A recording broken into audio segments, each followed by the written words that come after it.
perjuangan saya tidak mudah.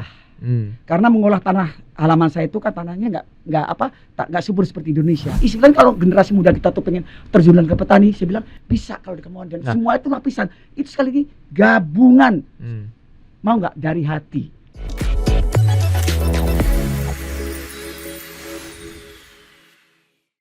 Halo Sobat Investor, Anda kembali di Fincast bersama dengan saya Camar Haenda. Berbicara tentang perekonomian di Indonesia sebagai negara agraris, tentunya sektor pertanian ini menjadi penting. Tapi berdasarkan data dari BPS, dari 136 juta pekerja, ini hanya sekitar 29%-nya saja yang bekerja di sektor pertanian. Nah, tentunya ini bisa digalakkan kembali atau bisa ditingkatkan lagi nih. Kalau sekarang kita lihat Gen Z pasti pengennya jadi content creator atau YouTuber, justru sektor pertanian ini menjadi terlupakan. Nah, untuk mengetahui informasi dan juga ada seseorang yang sangat berpengalaman, bahkan dia bertani sampai ke Amerika. Sudah ada Pak Syarif di sini. Pak Syarif, apa kabar? Tepuk tangan dong buat Pak Syarif. Alhamdulillah. Oke, ini Pak Syarif Saifullah ya. Yeah. Oke, Pak Syarif asalnya dari mana, Pak? Saya asalnya itu dari Magelang. Dari Magelang. Yeah. Nah, Bapak dikenal sebagai Pak Tani Philadelphia, Pak Tani Amerika. Gimana tuh ceritanya, Pak? Jadi gini, sejarahnya tuh saya tahun 2001 saya merantau ya. Berarti total sekarang hampir 24 tahun kan? 24 tahun merantau di Amerika. Betul ya. Oke. Terus saya nikah sama istri saya, Ummu Hanifah istilahnya. Terus setelah itu saya membeli rumah. Nah, membeli rumah itu kan di sebuah perumahan, kalau di sini kayak apa? Perumahan perkotaan gitu ya. Klaster gitu, Pak. Klaster apa tuh, Pak? Komplek. Oh, komplek ya, betul komplek. Tapi mereka yang punya lahan-lahan gitu loh. Ada lahan depan, lahan samping dan belakang, dan mempunyai privat parking ya, kan luas-luas. Artinya halamannya luas ya. Itu saya manfaatkan untuk berkebun.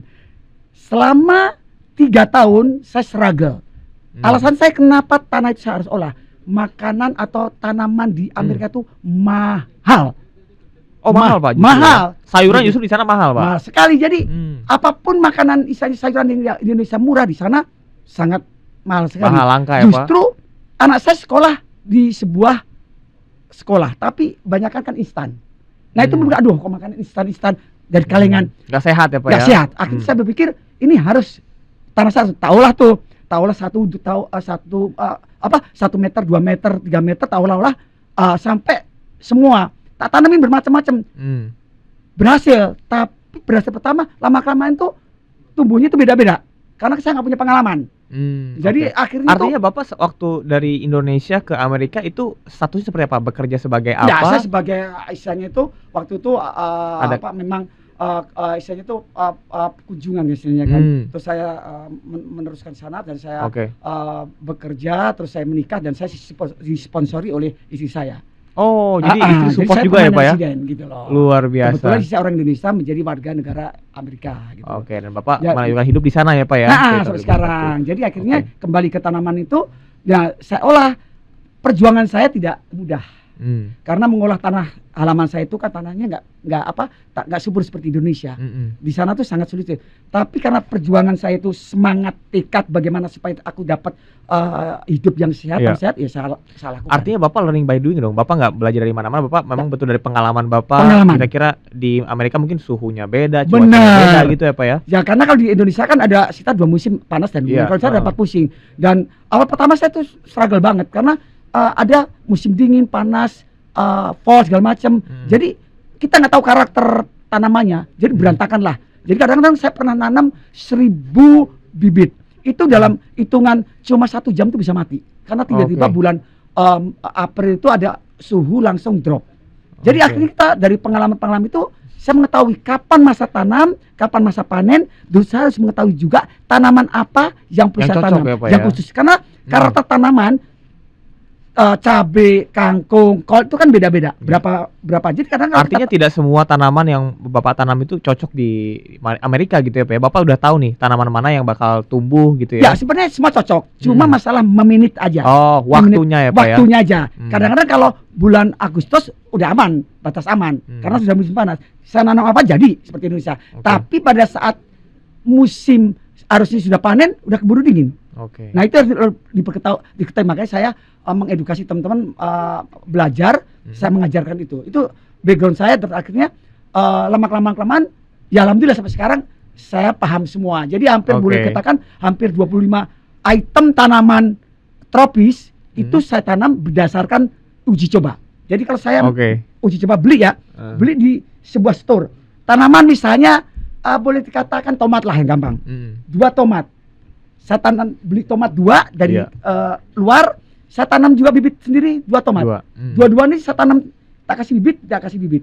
Yang dari saya tak kasih bibit, tidak kasih bibit. Itu saya tak Bapak mengamati betul-betul mengamati ya, Pak? betul-betul. Oke. Mengamati mana yang lebih dulu. Ternyata yang beli dulu 3 Oke. bulan sudah.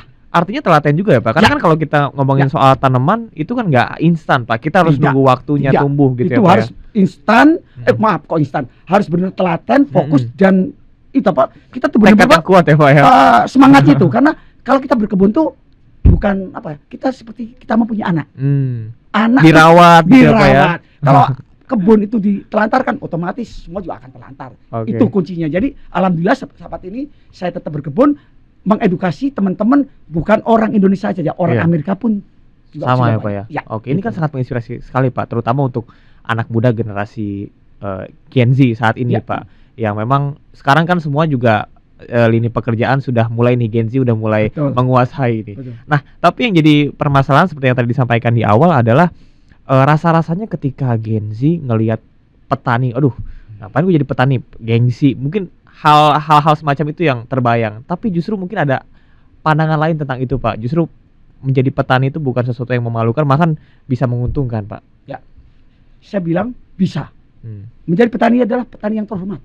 Ya. Di tempat kami di Philadelphia ada sebuah anak muda, kemudian mereka itu pernah datang ke tempat kami dan dia mewawancara saya. Ya. Dan saya berkunjung ke tempat dia. Itu anak muda berapa? Kalau nggak salah 5 anak muda. Itu semua muda. Saya sudah tua. Mereka itu membuat sebuah inovasi. Jadi kalau mereka itu kalau kalau di Amerika ya, mereka itu memberikan proposal kepada pemerintah. Oke. Proposal, terus sifatnya proposal itu bukan hanya sekedar gue berikan, lu gue kasih duit, enggak. Tapi ada imbal baliknya. Ada Ada imbal- feedback ya, Pak ya. Feedback dan pemerintah mengawasi. Jadi kalau ada apa-apa tuh jadi saling mengisi. Jadi tidak menelantarkan gitu loh. Tak kasih, jadi juga bukan kasih aja banget. Dan mereka berhasil. Dia dikasih grant, sifat grant ya, pinjaman mereka. Dan dia membuat suatu apa untuk dia nggak ada karena tanah lapangan apa sih nama itu yang dari matahari, penerangan dari matahari. Jadi dia membuat beli, jadi semua tuh untuk penerangan tuh berdasarkan dari ultraviolet. Bisa dibayangkan. Dia membuat rumah kaca sendiri semuanya dan dia sukses. Termasuk membuat pembibitan sendiri. Oh, jadi seperti semacam tenaga surya gitu Ya, Pak ya. Tenaga Oke. surya betul. Oke. Dan pembibitan sendiri. Jadi dia apa sih menjual itu setelah itu bibitnya juga dijual. Jadi dia membuat berdasarkan apa sih namanya uji coba juga. Oke, artinya ini menarik. Pemerintah di Amerika betul-betul memberdayakan Ya, gitu, Pak ya. Nggak memberdayakan. cuma dikasih uang abis itu ditinggal, tapi betul-betul dilihat gitu apa Ya. yang akan dilakukan, hasilnya seperti apa, feedbacknya seperti apa Ya, gitu ya, Pak ya. karena saya juga, saya berkebun ya. Saya pernah dikasih sebuah lahan 600 meter persegi. Waduh. Itu besar untuk saya plus rumah saya.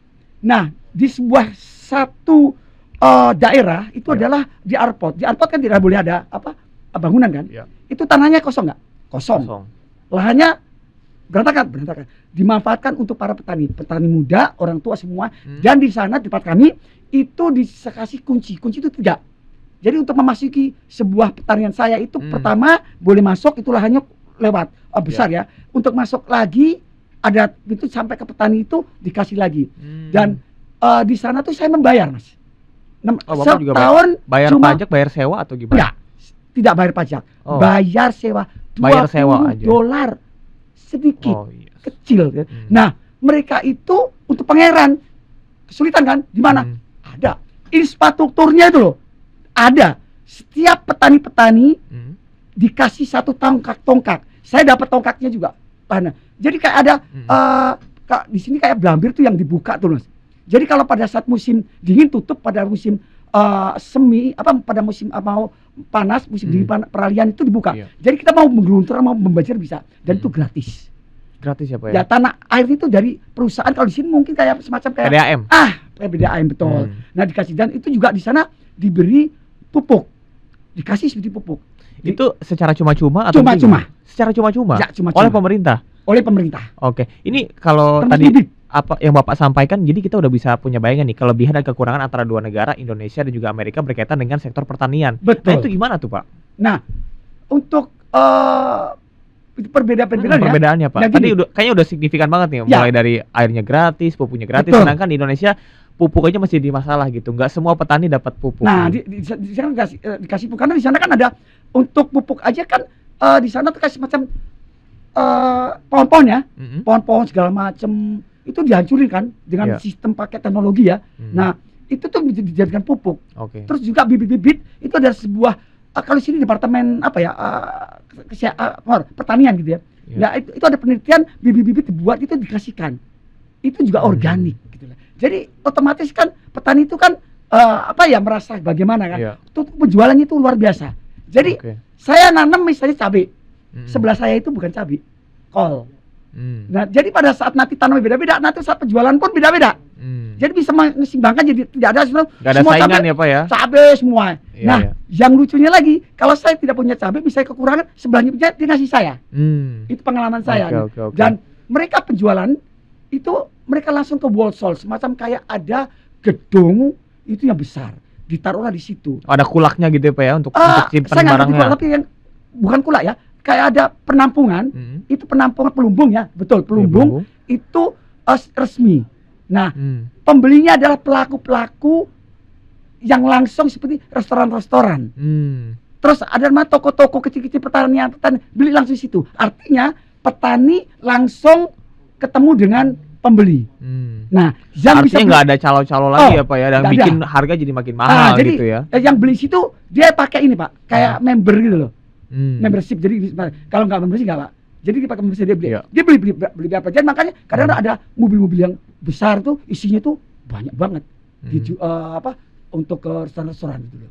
Oke. Jadi ya itulah pengalaman saya di sana gitu, Mas. Oke, Mm. baik. Bapak, ini berkaitan dengan dukungan pemerintah saat ini. Apa kira-kira yang perlu diperbaiki, apa yang perlu dipertahankan, utamanya untuk sektor pertanian di dalam negeri nih, Pak? Karena kan Gen Z juga milenial pasti sekarang sudah mulai terbuka matanya untuk ternyata jadi petani bukan sesuatu yang memalukan loh, menguntungkan juga gitu. Jadi bisa. Jadi seperti ini sektor gini ini kerjasama tuh perlu. Jadi tidak mesti pemerintah aja. Jadi semua lapisan, Mas. Ya. Lapisan dirangkul untuk supaya Gen Z itu bisa mau. Gue tuh mau jadi petani. Saya bilang mudah kok kalau ada kemauan. Tidak ada yang mudah. Tidak ada yang sulit kalau dia mau melakukan. Yang jelas, yang penting apa? Ada lahan disediakan kan? Oke, ada lahan. Kan lahan itu bisa ada perkumpulan nanti bikin kelompok-kelompok tani, kelompok dan keduanya apa? Infrastruktur. Terus juga ada pembinaan, pendampingan. Jadi jangan melepas. Oke. Jadi artinya harus ada pemberdayaan yang komprehensif seluruhnya oleh pemerintah gitu ya, Pak. Betul-betul diperhatikan gitu ya. Jadi akhirnya dibina terus. Terus untuk kemana dijualnya? Di tempat kami itu ada istilahnya petani-petani dia nggak punya lahan, tapi dia bisa memberdayakan. Petani muda itu sekarang canggih-canggih loh, ilmunya loh, hebat-hebat ya. Dia cuma hanya pakai ini, Pak, pakai sistem apa namanya? iPad, pakai aplikasi ya. Aplikasi. Jadi kumpul-kumpulkan itu, dia ngejual itu apa? Lewat ini, Mas. Jadi yang beli siapa? Yang beli itu orang-orang menengah ke atas. Kan sekarang juga orang pengen hidup sehat banyak. Jadi yang orang middle up juga bisa ya, Pak ya. Kan kita juga menyediakan pasar beda-beda. Ada level-levelnya kan. Ada yang levelnya bagaimana? Aku sakit, pengen santai, tinggal telepon, bla bla bla bla, telepon, gue butuh, saya butuh cabai, butuh ini semua. Tapi ingat, quality control itu perlu. Quality control, saya juga punya kebun, hasil kebun saya bagus-bagus. Kenapa? Pakai quality control. Siapa quality Artinya control? bukan cuma sekedar jumlah atau kuantitas, tapi kualitasnya juga harus diperhatikan ya, Pak ya. Harus dong, jangan nanti pertama dijualnya tuh keren, wow, udah banyak, besoknya berubah lagi gitu loh. Kuantiti juga harus bener-bener stabil ya, jadi Pak ya. apa? Manajemennya itu perlu. Jadi nggak asal kalau kita menjual itu hanya sekedar nggak ada. Kita kalau bikin produk kan nggak langsung gitu, kita harus ada bikin sedemikian riset dulu segala macam. Itu insya Allah. Jadi istilahnya kalau generasi muda kita tuh pengen terjunan ke petani, saya bilang bisa kalau di kemauan, dan semua itu lapisan. Itu sekali lagi gabungan. Mau nggak dari hati. Kalau sekarang nggak dari hati semuanya repot. Ini berbicara lama-kelamaan negara kita bukan negara agraris loh. Jadi beralih gitu ya, Pak. Beralih. Tapi berkaitan dengan keinginan, tekad, kemauan, pasti yang paling pertama adalah literasinya dulu nih, ditingkatkan gitu. Nah, Benar. gimana sih cara meningkatkan literasi masyarakat, terutama generasi muda nih, supaya mau bertani? Ya, kuncinya gini Mas, tak kenal maka tak sayang. Banyak kan ini, Ya. banyak yang tidak tahu karena tidak ngerti, ya kan. Mm-mm. Makanya untuk mengerti, mari kita sosialisasikan terus. Siapakah tugas siapa sosialisasikan? Ya. Bukan saya aja, banyak dari sektor apa, banyak dari penyuluh, pemerintah, terus semuanya masyarakat. Bahkan mahasiswa pertanian ya. Kesadaran, ayo sama-sama berjuang, ya kan, Ya. untuk memakmurkan Indonesia. Hati kembali lagi kepada kita, Hmm. sama-sama. Kalau kita dikit-dikit apa duit atau apa semuanya, ya repot, proyek segala macam repot. Kita tuh jangan egois lah pada diri kita sendiri pada saat inilah, gitu. Kita harus melihat masa depan kita juga, anak cucu kita. Oke, ini juga ada penurunan berkaitan dengan jumlah petani di Indonesia. Bahkan sekarang rata-rata petani itu usianya 45 sampai 64 tahun gitu, 45 tahun ke atas. Sedangkan yang muda-mudanya masih nggak mau nih. Gimana tuh? Ya, kembali lagi ya. Peran serta pemerintah, gabungan, semuanya, bukan pemerintah aja, semua itu harus apa? Ya, stakeholdernya harus sama-sama ya, bareng-bareng gitu ya. Jadi kalau misalnya kita tuh kan generasi muda kan kalau nggak dikasih apa ya, suatu contoh itu kan ya akhirnya kan stuck kan di zona nyaman. Bagaimana keluar zona nyaman? Ya kita harus ada pelatihan, ada juga. Jadi kalau kita menjual barang tuh banyak menjual, tapi juga ada solusinya. Cari solusinya, pemasarannya. Gampang kok untuk memakmur petani. Cari apa? Pemasarannya. Pemasaran kan kunci beli. Marketingnya ya, Pak. Marketing kalau nggak ada beli, segitu banyaknya juga nggak ada beli. Apaan lo nampung di percumanya. Percuma kan? Petani kalau udah pemasaran maju, gitu loh. Jadi mari kita sama-sama kerjasama itu yang diperlukan supaya masyarakat atau misalnya anak muda itu mau, ya kan? Kan banyak sekarang gerakan-gerakan itu. Ya bikin aja lah, aduh banyak banget saya lihat tuh sekarang tuh, walaupun saya di luar ya, saya terus mengamati loh generasi muda di Indonesia tuh. Apalagi sekarang pada kreatif ya Pak ya. Ya kreatif, tapi jangan kreatifnya hanya viral doang. Kan repot kan? Iya. Dikit-dikit viral, terus akhirnya viral. Dan viralnya yang bermanfaat gitu ya Pak ya. Iya. Setiap orang datang banyak loh Mas, yang viral. Aduh, saya tuh sering ke daerah Mas. Karena itu sekarang nggak ada gitu. Pasti ada solusi. Kenapa? Why? Baru dia mendirikan. Jadi gini, kuncinya kalau kita dukung anak muda ya, mari kita dukung anak muda. Kalau dia mau aktif, anak muda banyak kreatif, didukung, kita dampingi. Jangan dia baru berkembang, tiba-tiba ada nih namanya, maaf ya, pulus, nanti ada ini nih, ya baru bergerak udah ada tik, ya susah, gitu, kasihan gitu. Harus konsisten juga ya Pak ya. Juga dipajakin lagi nih, karena udah ada apa sih finansial gitu. Jangan, saya pikir. Ya, gimana sih gitu, itu kuncinya. Gitu, baik. Pak, ini berkaitan dengan kalau ngomongin generasi muda ya, apalagi Gen Z. Mereka tuh tipe yang realistis nih Pak. Ya, betul. Pasti mereka tuh melihat angka gitu. Bahkan Menteri Pertanian juga sempat ngajak, ayo generasi muda bertani dengan menjanjikan keuntungan bersihnya itu 10 sampai dengan 30 juta. Nah, ini mungkin pertanyaan yang agak sedikit sensitif juga nih, tapi kalau Bapak mau jawab sepertinya luar biasa nih. Ya, saya jawab, nggak apa-apa. Ini kan apakah hari nurani saya? Betul. Nggak ada masalah kan? Ya kan? Sekarang kalau mau memberikan umpan, ini kan siapa yang kenal mau uang? Ya. Berarti pertanyaannya adalah berapa penghasilan Bapak di Amerika menjadi seorang petani? Nah, ini pertanyaannya. Itu dia, kuncinya itu. Jadi gini, terus terang ya. Ini masih ditunggu nih sama Gen Z nih. Ya gini. Saya jawab. Gen Z nggak mata duitan apa, tapi realistis. Ya, realistis. Sekarang kalau misalnya Gen Z itu dikasih, misalnya dijanjikan nih, tapi kan harus juga dong maksudnya itu, ayo contoh-contohnya kan, harus ada contoh dulu. Nah sekarang realitanya kan gimana? Apakah sudah ada? Terus terang, sudah banyak loh sebenarnya. Pemuda-pemuda petani banyak yang sukses. Cuma aja nggak banyak yang tahu. Sebenarnya bisa. Cuma nggak viral aja gitu. Jangan viral aja, sebenarnya banyak. Ini contoh tuh banyak tuh di Bandung segala macam. Nah kembali lagi tadi ya, berapa penghasilan di Amerika Serikat petani? Dia selalu kalau berkebun, bertani itu pada saat musim panas kan? Iya. Musim panas berapa bulan sih? Ya kan? Dari mulai April, Mei, Juni, taruhlah 7 bulan. Uang itu mendapatkan berapa ribu dolar. Musim dingin, uang tuh ditaruh di mana? Pada musim dingin dia enjoy 5 bulan karena ada uang yang sudah tersimpan. Oke. Dan itu bisa menghidupin. Nah, pertanyaannya berapa penghasilan? Ya sangat besar kalau bisa. Saya terus terang, saya punya kebun. Saya 14 tahun, saya tidak pernah menjual. Tapi kalau saya mau jual, bisa. Gitu loh. Bisa, karena harga-harga di sana saya organik. Laku. Tanaman kali aja lah. 2 itu $2.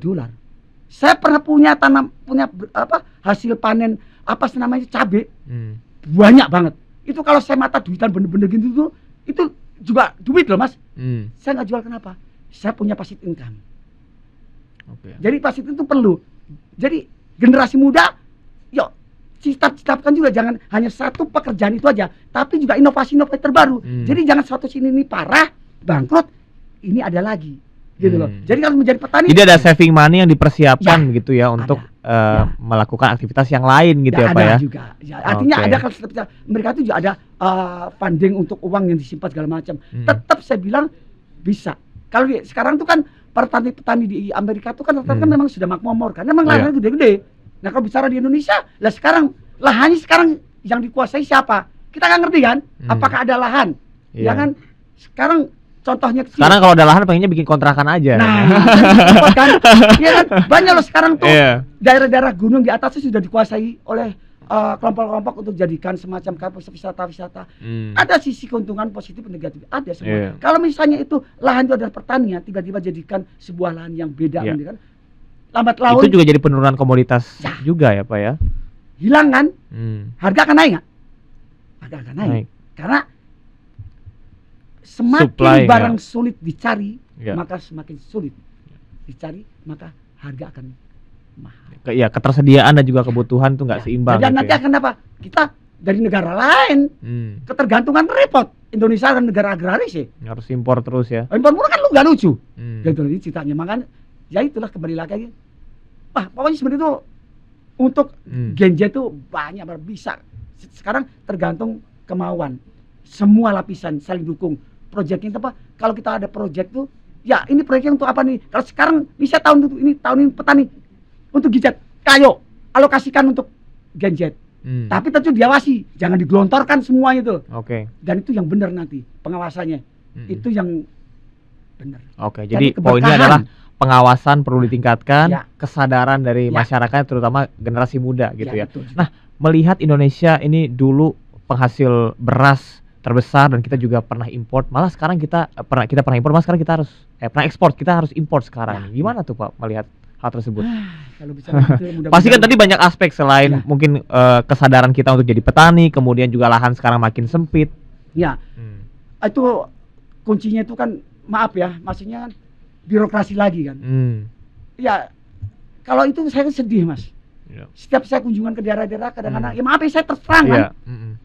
Saya jadi mau berbesmilih. Terserang aja, ya kan. Gimana ya? Sekarang kalau saya ngomong, rata-rata kan dia pasti keluh. Nah, ya itu sebenarnya itu ya kesadaran. Mari kita sama-sama sebagai yang pelaku-pelaku kebijakan, kita masing-masing menyadari diri sendiri. Kalau kita mau memajukan bangsa negara, mari sama-sama, dan hati kita harus tulus, ikhlas. Kita tuh udah settle, orang yang udah settle, udah apa segala macam, apa sih yang dicari? Sukses itu apa sih? Orang bisa sukses, bisa kaya raya, tapi keberkahan cari. Kalau anaknya berantakan, apakah sukses? Misalnya gitu. Sukses di segi materi, tapi anaknya berantakan gimana? Kan tidak. Lahir dan batin harus sama-sama. Sukses dari banyak perspektif ya Pak. Ya, betul. Ini kalau berbicara tentang aktivitas yang Bapak lakukan di Indonesia ini 7 hari kan di Indonesia, terus padat juga Bapak berkunjung menjadi pembicara, kemudian juga melaksanakan penyuluhan bersama dengan masyarakat dari berbagai lintas generasi. Apa temuan-temuan yang Bapak dapatkan di daerah tersebut, dan mungkin nggak sih kita ada potensi untuk bisa kembali menjadi negara agraris yang betul-betul tangguh gitu? Saya bilang yang bersaing di global. Jujur ya, saya 7 hari sangat sibuk. Maksudnya sebenarnya itu kalau saya bilang nggak sibuk bisa, tapi saya kan selalu kadang-kadang sering diundang kan. Itu adalah ikatan batin jiwa sosial saya. Kemarin kemarin saya ke desa Kaliangkrik, itu lurahnya itu muda, itu Bu Nida ya. Dia mengumpulkan satu sisi ada PKK, terus ada dinas pertanian, Pak Camat, Pak Lurah, termasuk instansi semuanya. Itu dia akan membicarakan bagaimana desa itu menjadi maju. Banyak banget nilai positifnya kalau mereka mau bergerak sama-sama. Jadi tidak ada yang tidak bisa. Tidak mungkin ya. Tidak mungkin. Jadi saya kunjungan kemana lagi ke petani muda, ada terus ke Klengkeng. Jadi sangat bisa.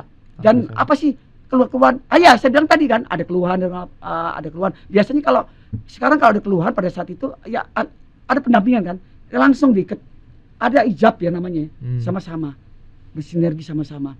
Kali angker itu saya kemarin itu luar biasa tuh. Artinya betapa pentingnya koordinasi ya Pak ya. Dan kita ya saling merangkul gitu antar lintas stakeholder ya Pak ya. Ya betul itu betul. Baik. Pak Syarif, mungkin pertanyaan terakhir sekaligus closing statement, apa yang ingin Bapak sampaikan untuk masyarakat terutama generasi muda dan Gen Z terkait dengan sektor pertanian di Indonesia? Kita udah punya modalnya nih, sumber daya alamnya mungkin bahkan tanah kita pasti lebih subur dari Amerika gitu ya Pak jelas. Oke, silakan Pak. Oke. Untuk generasi muda Gen Z ya, oke ya kan? Gen Z. Oke, saya udah enggak sih. Saya Gen Z nih Pak. Wah jiwanya tetap muda ya.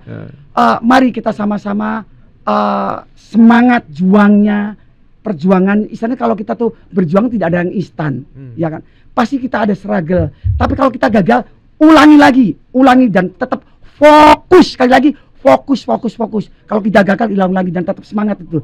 Jadi yang diperlukan adalah semangat juangnya itu loh. Tidak ada kata tidak bisa. Pasti akan ada bisa. Kalau kita mengalami kegagalan, kita cari tuh penyakit kegagalan itu apa. Ya 1, 2 pasti akan ketemu. Insya Allah itu kunci saya itulah. Karena saya melakukan hal gitu. Itu aja. Baik, luar biasa. Nothing is impossible ya Pak ya. Luar biasa, tepuk tangan dong untuk Pak Syarif. Pak Syarif, terima kasih banyak sudah bergabung bersama kami. Mudah-mudahan ilmu ini bisa betul kita terapkan dan terutama untuk generasi muda ya, bahwa menjadi petani itu bukan nggak usah gengsi, bahkan justru ini bisa menjadi lahan pekerjaan yang baru yang cukup menjanjikan ya untuk di masa sekarang di era globalisasi saat ini ya. Baik, terima kasih Pak Syarif.